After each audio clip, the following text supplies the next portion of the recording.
Buongiorno a tutti e bentornati a Valgrande.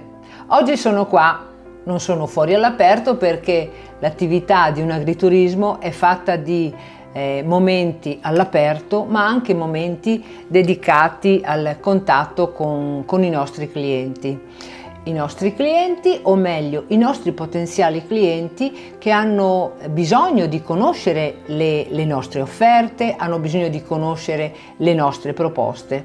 Però per fare questo io chiedo sempre un appuntamento, cioè chiedo che le persone vengano a conoscere Alberto e Monica e vengano a conoscere la struttura di Valgrande. Perché propongo questo? Perché ogni potenziale cliente ha delle esigenze e siamo noi che dobbiamo capire quali sono le offerte più adeguate alla tipologia di richiesta. Pensate che negli anni abbiamo notato che è proprio cambiato il modo di stare a tavola, è cambiata un po' la formula del pranzo, è cambiata la formula della cena.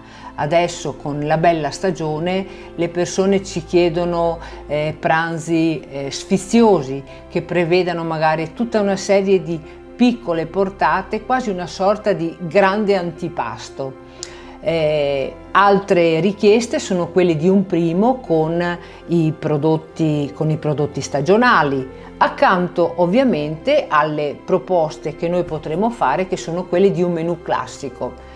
Quindi se anche voi siete curiosi di conoscere le nostre modalità e siete curiosi di conoscere i nostri piatti, io vi invito sempre a contattarci, vi invito a prenotare il vostro tavolo e vi invito a farlo tramite i contatti che si possono trovare tra le pagine social dove noi siamo presenti o tra le pagine del nostro sito.